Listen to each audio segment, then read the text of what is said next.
Indian constitution ആണ് നമ്മൾ discuss ചെയ്തുകൊണ്ടിരുന്നത്. അപ്പോൾ ഇന്ത്യൻ കോൺസ്റ്റിറ്റ്യൂഷന്റെ പാർട്ട് 1 നമ്മൾ ഡിസ്കസ് ചെയ്തു. എങ്ങനെയാണ് നമ്മുടെ കോൺസ്റ്റിറ്റ്യൂഷൻ ഉണ്ടായത്, അതായത് കോൺസ്റ്റിറ്റ്യൂന്റ് അസംബ്ലിയുടെ ഫോർമേഷൻ, അതായത് ഭരണഘടനാ നിയമനിർമ്മാണ സഭയുടെ ഫോർമേഷൻ, അത്തരത്തിലുള്ള കാര്യങ്ങളെല്ലാം നമ്മൾ ഡീറ്റെയിൽഡ് ആയിട്ട് പറഞ്ഞതാണ്. അപ്പോൾ നമ്മൾ അവിടെ പറഞ്ഞു നിർത്തിയതിൽ നിന്ന് തുടങ്ങുകയാണ്. അതായത് ഈ പറയുന്ന കോൺസ്റ്റിറ്റ്യൂന്റ് അസംബ്ലി അഥവാ ഭരണഘടനാ നിയമനിർമ്മാണ സഭ രൂപീകൃതമായി. ഈ ഭരണഘടനാ നിയമനിർമ്മാണ സഭയാണ് ഇന്ത്യക്ക് ഒരു കോൺസ്റ്റിറ്റ്യൂഷൻ കൊണ്ടുവരാൻ സഹായകമായ സഭ എന്ന് പറയുന്നത്. അപ്പോൾ പെട്ടെന്ന് ഈ പറയുന്ന ഒരുപാട് ആൾക്കാർ ചേർന്ന് രൂപപ്പെട്ട് വന്നതല്ല ഭരണഘടനാ നിയമനിർമ്മാണ സഭ എന്ന് പറയുന്നത്. ഒരുപാട് സ്റ്റെപ്പ് ബൈ സ്റ്റെപ്പ് ആയിട്ട് രൂപപ്പെട്ട് വന്നതാണ്. അതിൽ തന്നെ നമ്മൾ പറഞ്ഞു ഏകദേശം 389 അംഗങ്ങളാണ് ആദ്യം ഭരണഘടനാ നിയമനിർമ്മാണ സഭയിൽ ഉണ്ടായിരുന്നത്. പിന്നീട് അത് ആഫ്റ്റർ പാർട്ടീഷൻ, ഇന്ത്യ വിഭജനത്തിന് ശേഷം അത് 299 അംഗങ്ങളായി മാറി എന്നൊക്കെ നമ്മൾ പറഞ്ഞു. അപ്പോൾ ഈ അംഗങ്ങളെല്ലാം കൂടി ഒരു ഭരണഘടനാ നിയമനിർമ്മാണ സഭ എന്നുള്ള രീതിയിൽ നിന്ന് മാറി ഈ അംഗങ്ങളെല്ലാം ഓരോ നടപടിക്രമങ്ങൾക്ക് വേണ്ടി വിവിധ കമ്മിറ്റികളായിട്ട് എന്ത് ചെയ്തു, രൂപീകരിക്കുകയാണ് ചെയ്തത്. അതായത് നമുക്കറിയാം, നമുക്കിപ്പോൾ ഒരു പ്രോഗ്രാം നടക്കുമ്പോൾ ഒരു 60 മെമ്പേഴ്സ് ഉള്ള ഒരു പ്രോഗ്രാം കമ്മിറ്റി ആണെങ്കിൽ ആ 60 മെമ്പേഴ്സും കൂടി ചേർന്ന് എല്ലാ പ്രോഗ്രാമും കോർഡിനേറ്റ് ചെയ്യുകയല്ല ചെയ്യുന്നത്. അപ്പോൾ അവിടെ വിവിധ കമ്മിറ്റികളായിട്ട് ആ പ്രോഗ്രാം നടക്കുന്ന സമയത്ത് വിഭജിക്കുന്നുണ്ട്. അപ്പം ഇപ്പോൾ പറയുന്ന സ്റ്റേജ് കമ്മിറ്റി, ഡെക്കറേഷൻ കമ്മിറ്റീസ് എന്ന് പറയും, അതുപോലെ മെസ് കമ്മിറ്റി ആയിട്ട് വിഭജിക്കും, അതുപോലെ റിസപ്ഷൻ കമ്മിറ്റി, അങ്ങനെ പല കമ്മിറ്റീസുകളായിട്ട് എന്ത് ചെയ്യും, വിഭജിച്ച് ഓരോ കമ്മിറ്റീസിലും ഇത്ര മെമ്പേഴ്സും അതിന് ഇത്ര ഡ്യൂട്ടീസും അതിനൊരു ഹെഡും ഒക്കെ കൊടുത്തിട്ടാണ് നമ്മൾ ഒരു പ്രോഗ്രാം കോർഡിനേറ്റ് ചെയ്യുന്നത്.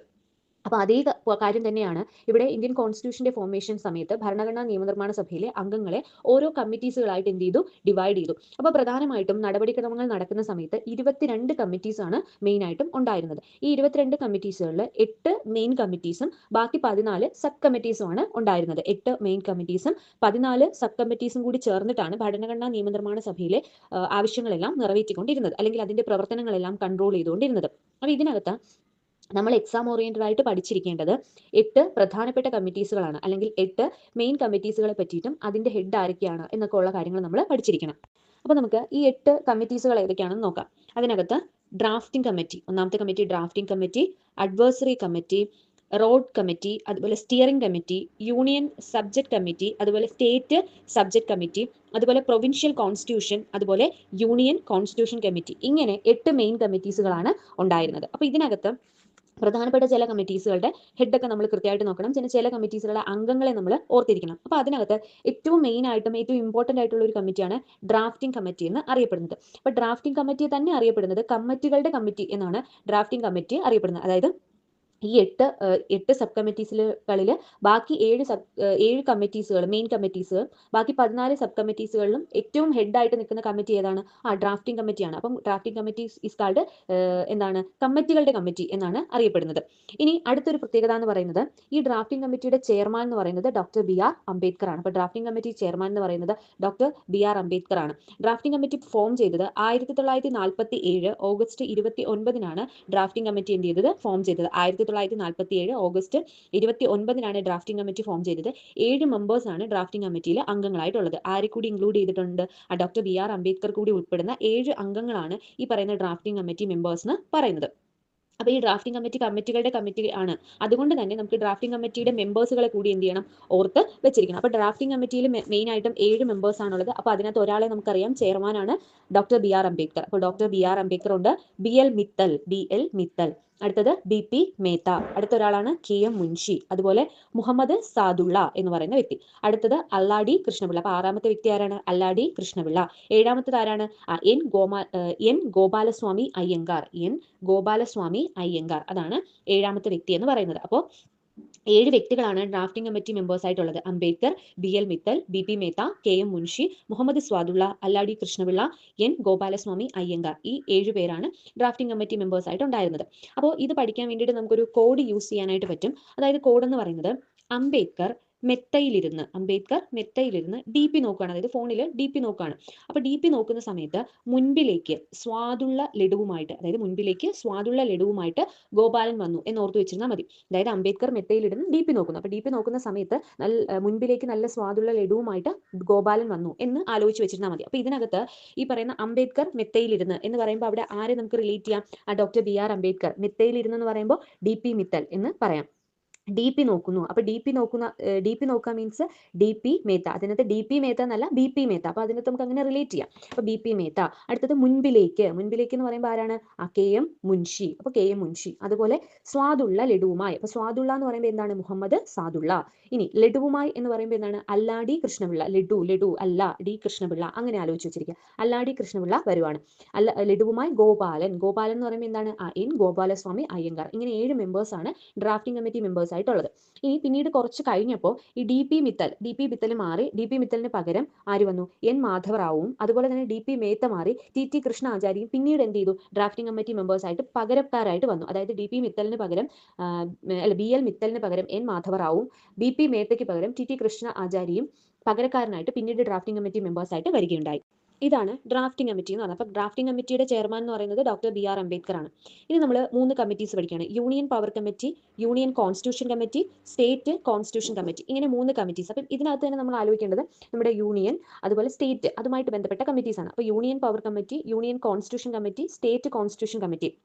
അപ്പോൾ ഈ 3 കമ്മിറ്റീസിന്റെയും ചെയർമാൻ എന്ന് പറയുന്നത് നെഹ്റു ആണ്. ജവഹർലാൽ നെഹ്റു ആണ് ഈ 3 കമ്മിറ്റീസിന്റെയും ചെയർമാൻ എന്ന് പറയുന്നത്.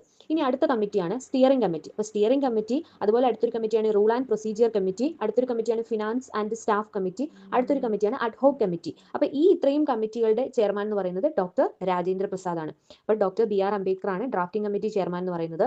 നെഹ്റു ഏതൊക്കെ കമ്മിറ്റീസുകളുടെ ചെയർമാനാണ്? Union power committee, union constitution committee, state constitution committee. ഇത്രയുമാണ് നെഹ്റു ചെയർമാനായിട്ടുള്ളത്. ഇനി അടുത്തത് ഡോക്ടർ രാജേന്ദ്ര പ്രസാദ് അധ്യക്ഷനായിട്ടുള്ള കമ്മിറ്റി ഏതൊക്കെയാണെന്ന് ചോദിച്ചു കഴിഞ്ഞാൽ steering committee, rule and procedure committee, finance and staff committee, ad hoc കമ്മിറ്റിയാണ്. അപ്പോൾ ഇത്രയും കമ്മിറ്റിയാണ് ഡോക്ടർ രാജേന്ദ്ര പ്രസാദ് ആയിട്ടുള്ളത്.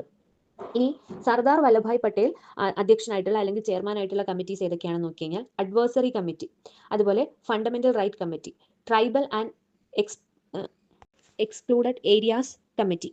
അപ്പോൾ അത് സർദാർ വല്ലഭായ് പട്ടേലാണ്.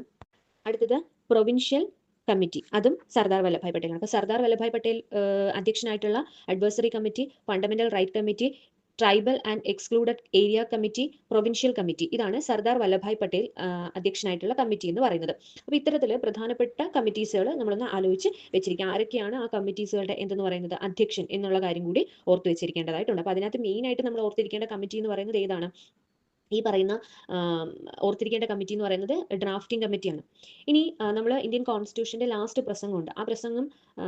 ലാസ്റ്റ് പ്രസംഗം അംബേദ്കർ ആണ് ആ ലാസ്റ്റ് പ്രസംഗം നടത്തിയത്. പക്ഷേ ആ ഒരു ഫസ്റ്റ് കോൺസ്റ്റിറ്റ്യൂഷൻ സൈൻ ഇട്ടത് നെഹ്റു ആണ്. ജവഹർലാൽ നെഹ്റു ആണ് ഫസ്റ്റ് സിഗ്നേച്ചർ ഓഫ് കോൺസ്റ്റിറ്റ്യൂഷൻ എന്ന് പറയുന്നത് ജവഹർലാൽ നെഹ്റു ആണെങ്കിൽ ലാസ്റ്റ് പ്രസംഗം നടത്തിയത് അംബേദ്കർ ആണ്. അതായത് സ്വാതന്ത്ര്യം, സമത്വം, സാഹോദര്യം അല്ലെങ്കിൽ യൂണിറ്റി ഓഫ് പ്രിമിറ്റി എന്ന് പറയുന്ന ഒരു ആശയമാണ് ഈ പ്രസംഗത്തിലൂടെ ഡോക്ടർ BR അംബേദ്കർ എന്ത് ചെയ്തത്? പങ്കുവച്ചത്.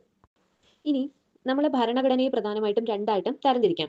ഒന്ന് ലിഖിത ഭരണഘടന എന്നും അലിഖിത ഭരണഘടന എന്നും. ലിഖിതം എന്ന് പറയുമ്പോൾ റിട്ടൺ കോൺസ്റ്റിറ്റ്യൂഷനും നോൺ റിട്ടൺ ആയിട്ടുള്ള കോൺസ്റ്റിറ്റ്യൂഷൻ എന്ന് പറഞ്ഞ് നമുക്ക് ഭരണഘടനയെ രണ്ടായിട്ടും തരംതിരിക്കാനായിട്ട് പറ്റും. ലോകത്തിലെ ഏറ്റവും വലിയ എഴുതപ്പെട്ട ഭരണഘടനയുള്ള രാജ്യം ഏതാണ്? അത് ഇന്ത്യയാണ്. ഏറ്റവും വലിയ എഴുതപ്പെട്ട ഭരണഘടനയുള്ള രാജ്യമാണ് ഇന്ത്യ എന്ന് പറയുന്നത്. ലോകത്തിലെ ഏറ്റവും ചെറുതും പഴക്കമുള്ളതുമായിട്ടുള്ള എഴുതപ്പെട്ട ഭരണഘടനയുള്ള രാജ്യം അല്ലെങ്കിൽ ലിഖിത ഭരണഘടനയുള്ള രാജ്യം എന്ന് പറയുന്നത് അമേരിക്കൻ ഭരണഘടനയാണ്. അപ്പോൾ ഏറ്റവും വലുതും എഴുതപ്പെട്ടതെന്ന് പറയുമ്പോൾ ഇന്ത്യൻ ഭരണഘടനയാണ്. ഏറ്റവും ചെറുതും അതുപോലെ പഴക്കമുള്ളതും ലിഖിതവുമായിട്ടുള്ളത് ഏതാണെന്ന് ചോദിച്ചു കഴിഞ്ഞാൽ അമേരിക്കൻ ഭരണഘടനയാണെന്ന് പറയാൻ പറ്റും. പുസ്തക രൂപത്തിൽ തയ്യാറാക്കാത്ത ഒരു രേഖ എന്നതാണ് എഴുതപ്പെടാത്ത ഭരണഘടന കൊണ്ട് അർത്ഥമാക്കുന്നത്. അതായത് എഴുതി വെച്ചിട്ടില്ല, എഴുതി വെച്ചൊരു പുസ്തകം പോലെ ആക്കിയിട്ടില്ല, അതാണ് എഴുതപ്പെടാത്ത ഭരണഘടന എന്ന് പറയുന്നത്. അപ്പോൾ എഴുതപ്പെടാത്ത ഭരണഘടനയിൽ ഭരണപരമായിട്ടുള്ള നിയമങ്ങൾ, അതുപോലെ തന്നെ ചട്ടങ്ങൾ മുതലായവ രാജശാസനകൾ അല്ലെങ്കിൽ കോടതി വിധികൾ, ആചാരങ്ങൾ, കീഴ്വഴക്കങ്ങൾ എന്നീ നിലകളിൽ എന്ത് ചെയ്യുന്നുണ്ട്? രൂപപ്പെട്ട് നിൽക്കുകയാണ് ചെയ്യുന്നത്. അത് വേറൊന്നുമില്ല, ഈ എഴുതപ്പെടാത്ത ഭരണഘടന ഉണ്ടെങ്കിൽ അത് എവിടെയും എഴുതി വെച്ചിട്ടില്ല. അവിടുത്തെ ഭരണഘടനാപരമായിട്ടുള്ള നിയമങ്ങളൊന്നും അല്ലെങ്കിൽ ചട്ടങ്ങളൊന്നും എവിടെയും നമ്മുടെ ഇന്ത്യൻ ഭരണഘടന ഇതുപോലെ എഴുതി വെച്ചിട്ടില്ല. അപ്പൊ അവരെന്താണ് ചെയ്യുന്നത്? അത് രാജശാസനങ്ങളായിട്ടും അത് കോടതി വിധികളായിട്ടും ആചാരങ്ങളായിട്ടും കീഴ്വഴക്കങ്ങളായിട്ടും ഒക്കെ എന്ത് ചെയ്യുന്നുണ്ട്? ആ രൂപത്തിലൊക്കെ ഇങ്ങനെ അനുഷ്ഠിച്ചു പൊക്കൊണ്ടേയിരിക്കുകയാണ്. അതായത് കീഴ്വഴക്കം പോലെ ഇങ്ങനെ അത് എന്ത് ചെയ്യുന്നു? മാറി മാറി കൊണ്ടുപോയിക്കൊണ്ടേയിരിക്കുന്നു എന്നത് മാത്രമേ ചെയ്യുന്നുള്ളൂ. ഭരണഘടന എന്ന് പറയുന്ന ആശയം ഉദയം കൊണ്ടത് ബ്രിട്ടനിൽ നിന്നാണ്. അപ്പോൾ ബ്രിട്ടനിൽ നിന്നാണ് ഭരണഘടന അല്ലെങ്കിൽ കോൺസ്റ്റിറ്റ്യൂഷൻ എന്ന് പറയുന്ന ഒരു ആശയം എന്ത് ചെയ്തത്? രൂപപ്പെട്ട് വന്നത്. ലിഖിത ഭരണഘടന അഥവാ റിട്ടൺ കോൺസ്റ്റിറ്റ്യൂഷൻ എന്ന് പറയുന്ന ആശയം രൂപപ്പെട്ടത് എവിടെ നിന്നായിരിക്കും? നമ്മൾ നേരത്തെ പറഞ്ഞു, ഏറ്റവും പഴക്കം ചെന്നതും ഏറ്റവും ചെറുതുമായിട്ടുള്ള കോൺസ്റ്റിറ്റ്യൂഷൻ ലിഖിത ഭരണഘടനയുള്ളത് അമേരിക്കൻ ഭരണഘടനയാണ്. അപ്പോൾ സ്വാഭാവികമായിട്ടും ലിഖിത ഭരണഘടന എന്ന് പറയുന്ന ഒരു ആശയം ഉദയം കൊണ്ടത് എവിടെ നിന്ന് തന്നെയാണ്? അമേരിക്കയിൽ നിന്ന് തന്നെയാണ് രൂപം കൊണ്ടത്. ഇനി എഴുതപ്പെട്ട ഭരണഘടനകൾക്ക് ഉദാഹരണം ഏതൊക്കെ പറയാം? ഏറ്റവും വലുത് ഇന്ത്യയാണ്. അപ്പോൾ ഇന്ത്യ പറയാം. അതുപോലെ തന്നെ അമേരിക്കൻ ഐക്യനാടുകൾ പറയാം.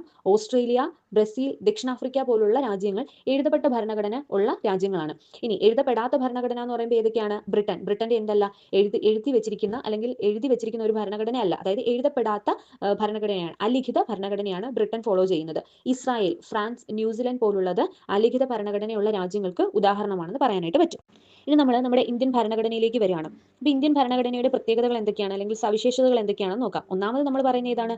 ഏറ്റവും വലിയ ലിഖിത ഭരണഘടന. അപ്പോൾ ലിഖിത ഭരണഘടന ഒരു ആശയമാണ്, ഒരു സവിശേഷതയാണ്. അതുപോലെ തന്നെ സ്വതന്ത്രമായിട്ടുള്ള നീതിന്യായ വ്യവസ്ഥയുള്ള ഒരു രാജ്യമാണ് ഇന്ത്യ എന്ന് പറയുന്നത്. അതുപോലെ തന്നെ പാർലമെന്ററി ഭരണ സമ്പ്രദായമുണ്ട്. അതുപോലെ തന്നെ സിംഗിൾ സിറ്റിസൺഷിപ്പ് ആണ്, അതായത് ഏക പൗരത്വമുള്ള രാജ്യമാണ്. അതുപോലെ അയവുള്ളതും ദൃഢതയുള്ളതുമായിട്ടുള്ള ഒരു ഭരണഘടനയാണ് ഇന്ത്യൻ ഭരണഘടന എന്ന് പറയുന്നത്. ഇന്ത്യൻ ഭരണഘടനയിൽ ഇനി നമ്മൾ അങ്ങോട്ട് പറയാൻ പോകുന്ന മൗലിക അവകാശങ്ങളുണ്ട്, മൗലിക കർത്തവ്യങ്ങളുണ്ട്, മാർഗനിർദ്ദേശക തത്വങ്ങളുണ്ട്. അതെല്ലാം അടങ്ങിയിട്ടാണ് ഇന്ത്യൻ ഭരണഘടന രൂപപ്പെട്ടിരിക്കുന്നത്. അതുപോലെ സംയുക്ത ഭരണ വ്യവസ്ഥയാണ് ഇന്ത്യയിൽ കാണപ്പെടുന്നത്. നിയമവാഴ്ചയുള്ള ഒരു രാജ്യമാണ് ഇന്ത്യ എന്ന് പറയുന്നത്. ഫെഡറൽ സ്വഭാവം കാണിക്കുന്നുണ്ട്. ജുഡീഷ്യൽ റിവ്യൂ അധികാരമുണ്ട്.